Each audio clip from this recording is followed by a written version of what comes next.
नमस्कार, मेरा नाम है डॉक्टर पुरु धवन और आज इस वीडियो में आपको बताऊंगा वो एक चीज़ जो किडनी श्रिंकेज के पेशेंट को हमेशा ध्यान में रखनी चाहिए, क्योंकि अगर उस चीज़ से पेशेंट का ध्यान हटता है तो किडनी की जो दिक्कत है वो बढ़ती चली जाती है, क्रिएटिनिन बढ़ता चला जाता है, किडनी और छोटी होती चली जाती है। तो शुरुआत करते हैं इस किडनी श्रिंकेज को समझने से। किडनी कभी भी अपने आप खराब नहीं होती, कोई ना कोई कारण ज़रूर होता है किडनी को खराब करने का। इसी तरह से जब किडनी श्रिंक हुई तो वो अपने आप नहीं हुई। किडनी श्रिंक तब हुई जब एक बीमारी यानी हाई ब्लड प्रेशर आपकी बॉडी में आया। अब हाई ब्लड प्रेशर से किडनी कैसे श्रिंक करती है उसको समझने की कोशिश करते हैं। जब आपके ब्लड के अंदर प्रेशर बढ़ता है तो ब्लड एक प्रेशर के साथ, एक फोर्स के साथ आपकी किडनी के अंदर एंटर करता है।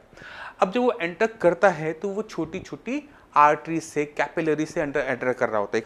अब ये जो आर्टरीज हैं, कैपिलरीज हैं, ये सेल की बनी हुई हैं, ये सॉफ्ट होती हैं, मुलायम होती हैं, बहुत डेलिकेट सी होती हैं। मगर जब इन पे प्रेशर पड़ता है तो इनमें बदलाव आना शुरू होता है, ये हार्ड होनी शुरू हो जाती हैं, इनके अंदर का जो साइज़ है वो छोटा होना शुरू हो जाता है। जैसे आपके घर में पानी की पाइप होती है, तो पानी की पाइप अगर आपने इसका मुंह दबाया नहीं है तो पानी कम प्रेशर से गिर रहा होता है। जैसे ही आप उसका मुंह दबाते हो तो क्या होता है कि पानी दूर तक जाना शुरू कर देता है, यानी पाइप के अंदर प्रेशर बढ़ गया इसलिए पानी दूर तक जाने लग गया। अब ये ही चीज़ हमारी बॉडी के अंदर हो रही है कि जो पहले ब्लड ले जा रही थी उनका जो मुंह था वो खुला हुआ था, काफ़ी बड़ा साइज था, तो ब्लड आराम से फ्लो करता था बिना प्रेशर के। मगर जैसे जैसे ब्लड प्रेशर बढ़ा, यहाँ का जो टिश्यू है हार्ड होने लगा, अंदर का जो एरिया है वो कम होने लगा, तो प्रेशर और बढ़ गया। और जो जैसे जैसे प्रेशर बढ़ता है, साइज छोटा होता है, तो ब्लड सप्लाई डाउन होनी शुरू हो जाती है। किडनी को जो पहले ऑक्सीजन मिल रही थी, उससे जो खाना मिल रहा था वो कम होना शुरू हो जाता है। अब आप खुद सोच सकते हो कि क्या वो खाना कम मिले, ऑक्सीजन कम मिले तो किडनी का साइज बड़ा होगा? नहीं होगा ना। कम ऑक्सीजन में, कम खाने में किडनी का साइज छोटा होता चला जाएगा। इस वजह से हमें श्रिंकेज देखने को मिलती है। अंदर का जो टिश्यू है वो स्क्लेरोज्ड हो जाता है, वो हार्ड हो जाता है, और जैसे जैसे उस डेलिकेट चीज़ में हार्डनेस आनी शुरू होती है वैसे वैसे किडनी की जो फंक्शनिंग है वो डाउन होनी शुरू हो जाती है। तो अगर हम इस बात को समझ जाते हैं कि हमारी किडनी को नुकसान हुआ है हाई ब्लड प्रेशर से, और अगर हम हाई ब्लड प्रेशर को कंट्रोल में नहीं रखते, उसकी डेली बेसिस पे मॉनिटरिंग नहीं करते, तो ये जो नुकसान हुआ है वो चलता रहेगा, और जैसे जैसे वो आगे बढ़ेगा क्रिएटिनिन की वैल्यू भी बढ़ेगी, किडनी की जो दिक्कत है वो भी बढ़ती चली जाएगी। तो हमें इसे कंट्रोल में लाना है पहली चीज़, और इसे डेली बेसिस पे मॉनिटर करना है। और उसके लिए ज़रूरी हो जाता है अपना नॉर्मल ब्लड प्रेशर को जानना कि मुझे ब्लड प्रेशर कितना रखना है। 120/80 ये हम सब जानते हैं कि नॉर्मल ब्लड प्रेशर होता है। कुछ पेशेंट आके बोलते हैं कि डॉक्टर साहब 130/90 ही तो था, इसमें मेरी किडनी क्यों खराब हो गई, इसको भी हम वीडियो में कवर करेंगे। तो 120/80 की डेफिनेशन बहुत कम लोगों को पता होती है। तो 120/80 mmHg, ये जो हम नॉर्मल ब्लड प्रेशर बोलते हैं, ये नॉर्मल इंसानों के लिए होता है। किडनी पेशेंट के लिए कहीं लिखा हुआ है कि ये ब्लड प्रेशर रहना चाहिए? नहीं। तो आपने समझना है कि 120/80 आपका ब्लड प्रेशर इससे नीचे रहना चाहिए, क्योंकि किडनी को नुकसान हो चुका है, किडनी नुकसान उठा रही है। अगर ब्लड प्रेशर इससे नीचे बना रहेगा तो नया नुकसान नहीं होगा, अगर इससे ऊपर बना रहेगा तो नुकसान चलता रहेगा। और ब्लड प्रेशर के अंदर भी हमें डायसिस्टोलिक ब्लड प्रेशर पर ज़्यादा ध्यान देना होता है, ना कि सिस्टोलिक वाले को। अभी सिस्टोलिक ब्लड प्रेशर क्या है, डायसिस्टोलिक क्या है, इसको मैं आपको आराम भाषा में समझाता हूँ। जब हम बीपी लिखते हैं तो ऊपर क्या लिखते हैं 120, नीचे क्या लिखते हैं 80। तो 120 जो है वो सिस्टोलिक ब्लड प्रेशर है, और जो नीचे वाला है वो है डायसिस्टोलिक ब्लड प्रेशर। अब किडनी को नुकसान कौन सा पहुंचाता है, दोनों पहुंचाते हैं या एक पहुंचाता है? नहीं, किडनी को नुकसान नीचे वाला ब्लड प्रेशर ज़्यादा पहुंचाता है। तो अगर आपका ब्लड प्रेशर नीचे का 90 आ रहा है तो आपकी किडनी को नुकसान 100% होगा ही होगा। अगर ब्लड प्रेशर 100 है, 110 है नीचे का, तो बहुत ज़्यादा नुकसान होगा। अब इसको लाना कहाँ पर है, इसको लेकर आना है 70 और 80 की रेंज में, क्योंकि बीपी कभी भी कांस्टेंट एक लेवल पे मेंटेन नहीं होता, वो एक रेंज में मेंटेन हो सकता है। तो हम क्या करेंगे, 70 से लेकर 80 तक की रेंज लेंगे कि हमारा ब्लड प्रेशर नीचे वाला 70-80 की रेंज में रहे। अगर इससे ऊपर जा रहा है तो मुझे अपनी मेडिसिन को बदलने की ज़रूरत है, तब जाकर हम मेडिसिन को स्ट्रॉन्ग करेंगे कि बीपी हमारा थोड़ा डाउन हो जाए। अब ये जो बीपी है ये आ कहाँ से रहा है, तो बीपी जो होता है उसे कंट्रोल करने के हमारी बॉडी में 3 ऑर्गन्स होते हैं। पहला ब्रेन, टेंशन होगी बीपी बढ़ेगा, कोई कार्डिक दिक्कत हो तो भी बीपी शूट अप करता है, ये हम सब जानते हैं। तीसरा जो ऑर्गन है जो हमारा बीपी कंट्रोल करता है वो है किडनीज। हमारी जो किडनी है वो भी बीपी को रेगुलेट करती है। कैसे करती है भाई? वो नमक को बाहर निकालती है। नमक जितना कम हो शरीर के अंदर उतना अच्छा बीपी रेगुलेट हमारा होगा। दूसरा, वो हार्मोन्स रिलीज करती है। ऐसे हार्मोन रिलीज करती है जो हमारे ब्रेन को बताता है कि कब हमने बीपी को बढ़ाना है, कब हमने घटाना है। तो जब एक किडनी फेलियर पेशेंट में किडनी बीपी से ही खराब हो रही होती है तो वहाँ पर हमें इन तीनों ही ऑर्गन्स पे एक साथ काम करना चाहिए, तब जाकर जो बीपी हाई बना हुआ है, जो किसी मेडिसिन से डाउन नहीं हो रहा, वो भी डाउन होना शुरू हो जाता है। पहले शुरुआत करेंगे अपनी ब्रेन के ऊपर। तो अगर आपकी लाइफ में किसी भी टाइप का स्ट्रेस है, क्योंकि आपकी किडनी खराब हो रही है, क्रिएटिनिन बढ़ रहा है या कोई फाइनेंशियल दिक्कत है, उसको अपने माइंड से बाहर निकालो। कोशिश करो कि आप उससे दूर रह सको। अपने आप को किसी और काम में, जिस काम में आपको खुशी मिलती है, उस काम में अपने आप को इंडल्ज रखो, जिससे आपका ध्यान अपनी हेल्थ की तरफ जो कि खराब हो रही है उस तरफ ना जाए। कोई फाइनेंशियल दिक्कत है तो उसका सॉल्यूशन पे ध्यान दो कि हम उस चीज़ से बाहर निकल सकें, क्योंकि जितना आप ज़्यादा स्ट्रेस लोगे उतना ज़्यादा आपका बीपी बढ़ेगा और जो भी मेडिसिन आप ले रहे हो वो काम करती हुई आपको देखने को नहीं मिलेगी। तो पहला काम अपने माइंड को रिलैक्स करना। उसके लिए जो अनुलोम विलोम है, प्राणायाम है या फिर मेडिटेशन जैसी चीज़ें होती हैं वो बहुत ज़्यादा हेल्पफुल हैं। और ये ऐसा नहीं है कि ये सिर्फ इंडिया में के लिए है या इंडिया में बोला जाता है। ये जो मेडिटेशन है, अनुलोम विलोम है, ब्रीथिंग एक्सरसाइजेज है, ये वर्ल्ड अब जान चुका है। इस पर कई सारी स्टडीज हो चुकी हैं और ये अच्छा वर्क करता है। तो हम पहले इसको अपने लाइफ के अंदर ऐड करेंगे, जिससे हमारा ब्रेन रिलैक्स रहे। किडनी की दिक्कत हमें है, हमें रहेगी, हमने उससे लड़ना है, ना कि उसके आगे झुकना है कि हमारी परेशानी बढ़े। तो हमने क्या करना है? लड़ाई के लिए अपने आप को तैयार करना है, पहली चीज़। अब दूसरा जो ऑर्गन होता है जो बीपी कंट्रोल कर रहा होता है वो आपका है हार्ट, आपका दिल। अगर आपकी कोई कार्डिक दिक्कत है तो हमें उस पर काम करना पड़ता है। अगर नहीं है, नॉर्मल है, तो हम क्या करते हैं कि आपकी हार्ट की जो मूवमेंट्स हैं, जो वो प्रेशर बना रहा है, उसको हम कम कर सकते हैं और इससे बीपी बहुत अच्छा रेगुलेट हो जाता है। तो जितनी भी मेडिसिन बीपी की बनी हुई होती हैं वही आपके प्रेशर को कम कर कर आपका बीपी को मैक्सिमम रेगुलेट करती हैं।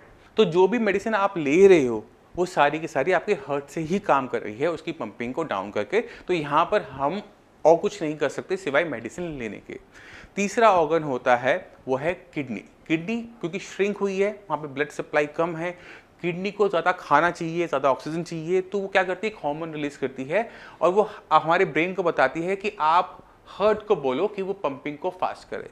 तो हमने इसमें बहुत ज़्यादा हम काम नहीं कर पाते, क्योंकि अगर मेडिटेशन भी करेंगे तो भी वो रिलैक्स नहीं होगा, क्योंकि वो चीज़ वहाँ पर तड़प रही है और जो तड़प रही है तो अपने हाथ पैर मारी है, जो कि तरीके से गलत नहीं है। मगर उसकी उस तड़प से, जैसे हम पानी में होते हैं, अगर हम अपने हाथ पैर ज़्यादा मारते हैं तो क्या होता है? डूब जाते हैं। वैसे ही है, किडनी जितने हाथ पैर मारेगी उतनी तेज़ी से डूबना शुरू कर देगी इस बीपी की वजह से। तो हमने क्या करेंगे? हम इस पर ध्यान नहीं देंगे, इसको हम एक तरफ छोड़ देंगे। हम अपने ब्रेन से, अपने हार्ट से इस बीपी को रेगुलेट करने की कोशिश करेंगे। ब्रेन से कैसे करना है मैं आपको समझा चुका हूँ। मेडिसिन आपके हार्ट पे काम करना स्टार्ट करती है, बीपी को लो करती है, ब्लड सप्लाई किडनी के अंदर कम जाती है, सही तरीके से जाती है, तो किडनी को और कोई नया नुकसान नहीं होता। तो हमें देखने को क्या मिलता है कि क्रिएटिनिन की वैल्यूज़ अब बढ़नी बंद हो गई, क्योंकि जो नुकसान पहले हो चुका है वो हो चुका है, उसे रिवर्स इससे बीपी को डाउन करने से नहीं होगा। मगर अब कोई नया नुकसान नहीं हो रहा, बीमारी आगे नहीं बढ़ रही, डायलिसिस की नौबत नहीं आ रही, जो कि बहुत ज़्यादा ज़रूरी है। क्योंकि अगर आपने गाड़ी को रिवर्स में डालना हो तो पहले उसे स्टॉप जीरो पे लेकर आना पड़ता है, तभी गाड़ी रिवर्स में जाती है। इसी तरह से जब बीमारी आगे बढ़ रही हो, उसे पीछे लेके जाना हो, तो एक पॉइंट होता है जहाँ पे किडनी आगे बढ़ना बंद करती है, तब वो रिवर्स में आती है। अब जब आपका बीपी बढ़ा था तो किडनी के अंदर ब्लड प्रेशर से गया था, तो उसने अंदर जाके अलग अलग टाइप का नुकसान किया। कुछ हिस्सा ऐसा होगा किडनी के अंदर जो मर गया, क्योंकि उसे ऑक्सीजन मिली नहीं, खाना मिला नहीं, वो मर गया। तो मरी हुई चीज़ को कोई डॉक्टर जिंदा नहीं कर सकता, तो हम क्या करेंगे? उसको अपने दिमाग से निकाल देंगे, जो नुकसान हुआ सो हुआ। अब किडनी के अंदर कुछ हिस्सा ऐसा भी होगा जो बीपी की वजह से बीमार होगा, जो मरने वाला होगा, अभी मरा नहीं है। तो हमने बीपी रेगुलेट कर दिया, तो उससे हमने चांस दे दिए कि वो दोबारा से काम करने लायक बन जाए। अब हमने क्या करना होता है? हमने इस हिस्से को और थोड़ा सा हेल्पफुल करना होता है। तो मान लो कि आपका क्रिएटिनिन लेवल 6 है। 6 का मतलब ये होता है कि किडनी का मिनिमम 80% डैमेज होना। अब ये जो आपका 80% डैमेज है, इसको दो हिस्सों में देखो कि 40% मैं मान लेता हूं कि मर गया, 40% वो हिस्सा होगा जो मरने वाला होगा। तो अगर मैं इस 40% को रिकवर कर लूंगा तो क्या मेरा क्रिएटिनिन डाउन होगा? खुद से पूछो, हो सकता है कि वो डाउन हो। हमने तो एज्यूम किया है कि 40 तो है, वो हिस्सा डेड है, 40 जो है वो रिकवरेबल है। हो सकता है कि वो 60% डेड हो, 20% रिकवरेबल हो, तो हमें नहीं पता होता कि किडनी के अंदर चल क्या रहा है, और कोई टेस्ट नहीं है इसे जानने का। हम क्या करते हैं, हम सही तरीके से अपनी बॉडी का, अपनी किडनी का ध्यान रखना शुरू करते हैं, अपने बीपी को हम थोड़ा सा रेगुलेट करते हैं, और डेली बेसिस पे दवाई खाने से पहले चेक कर लेते हैं। अगर बीपी आपका नॉर्मल रेंज में आ रहा है दवाई खाने से पहले, यानी आप सही ट्रैक पर हो, क्योंकि मेडिसिन खाने के बाद बीपी तो रेगुलर हो ही जाना है। मगर अगर हर 3 घंटे बाद जब आप मेडिसिन ले रहे हो बीपी आपका रेगुलेटेड आ रहा है, तो मतलब ये है कि हमारा जो बीपी है वो 24 घंटे नॉर्मल रहता है, और नॉर्मल बीपी लंबे टाइम तक बना रहेगा, तो लंबे टाइम तक किडनी को आराम मिलता रहेगा और किडनी रिकवर करने वाले मोड में आ जाती है। अब क्रिएटिनिन को डाउन करना है। क्रिएटिनिन को डाउन करने के लिए एक ही तरीका होता है कि जो हिस्सा भी मरा नहीं है उसे काम पर लेकर आना और किडनी की फंक्शनिंग को बढ़ाना, क्योंकि किडनी की फंक्शनिंग बढ़ने पर क्रिएटिनिन और यूरिया बॉडी से ज़्यादा बाहर जाएगा, और जितनी ज़्यादा गंदगी बॉडी से बाहर जाएगी यूरिन के रस्ते, उतना ही ब्लड में जो इकट्ठा क्रिएटिनिन है, यूरिया है, वो ब्लड में कम होना शुरू हो जाएगा, GFR बढ़ जाएगा। तो हम इसको करते हैं किडनी फंक्शन रिस्टोरेशन ट्रीटमेंट की हेल्प से। अभी किडनी फंक्शन रिस्टोरेशन ट्रीटमेंट क्या है, इसमें मैं पहले बहुत सारी वीडियो बना चुका हूँ। इसमें क्या खाने पीने का ध्यान रखना होता है, कैसे हमने अपनी ब्रीथिंग एक्सरसाइज करनी होती है, इसमें बहुत सारी टॉपिक्स बना चुके हैं। मैं चाहता हूं कि इस वीडियो के एंड पर जाकर आप एक एक करके सारी वीडियोस को देखिए, जिससे आपको अपनी किडनी की हेल्थ के बारे में और डिटेल से नॉलेज होगी, जिस पे आप डिटेलिंग में काम कर अपनी किडनी की फंक्शनिंग को बढ़ा सकते हो। मगर जाने से पहले मैं चाहता हूं कि किस तरह से किडनी फंक्शन रिस्टोरेशन ट्रीटमेंट काम करता है, रिजल्ट लेकर आता है, उसका आप एक छोटा सा नमूना देखें। नमस्कार, मेरा नाम है डॉक्टर पुरुधवन और आज हम बात करने वाले हैं एक पेशेंट के बारे में जिनका क्रिएटिनिन लेवल सिर्फ 15 दिन के अंदर 9 से 1 के आसपास आया है। तो चलते हैं एक बार अख्तर जी से, पहले उनकी हम सुनते हैं कि उनकी लाइफ में किस तरह से साइंस ने परिवर्तन लेकर आया, फिर मैं आपको समझाऊंगा कि ये केस क्या था। तो अख्तर जी, किडनी आपकी खराब हो रही है, वो कब पता लगा था? 15 दिन पहले। 15 दिन पहले जी। 15 दिन पहले आपके क्रिएटिनिन के लेवल क्या थे? 9.1। 9.1 जी सर। और दिक्कत क्या महसूस कर रहे थे उस टाइम में?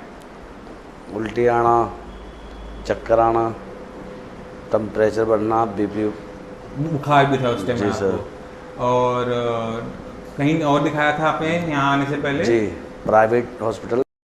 अच्छा, जहाँ डायलिसिस के लिए बोला गया था। डायलिसिस के लिए बोल दिया था जी आपको। सर। तो आपने सिर्फ 15 दिन का ट्रीटमेंट लिया है, अब आपका लेवल क्या है? अब सर मेरा लेवल है 1.67। 1.67। अब बॉडी में कोई दिक्कत महसूस कर रहे हो? नहीं सर, बिल्कुल बेहतर और बेहतरीन। अब काम पे जा पा रहे हो, नहीं जा पा रहे? जी, अब तो जा रहा हूँ मैं। कब से जा रहे हो काम पे? 4-5 रोज हो गए। 4-5 दिन हो गए, काम भी शुरू कर दिए दोबारा जी से? सर। ये तो बहुत अच्छी बात है।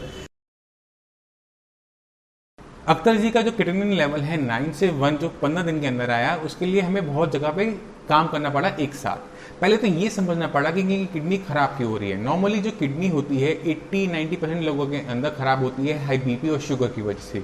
अख्तर जी को ना बीपी ना शुगर। इनकी एक खास हिस्ट्री हमें देखने को मिली कि इन्होंने 1.5 साल तक पेन किलर खाया। पेन किलर खाने से क्या होता है कि किडनी पर उसका इम्पैक्ट आता है, किडनी एकदम इनका काम करना बंद कर दिया। इस कंडीशन को हम कहते हैं AKI, एक्यूट किडनी इंजरी, यानी किडनी का एकदम सडनली काम करना बंद कर देना।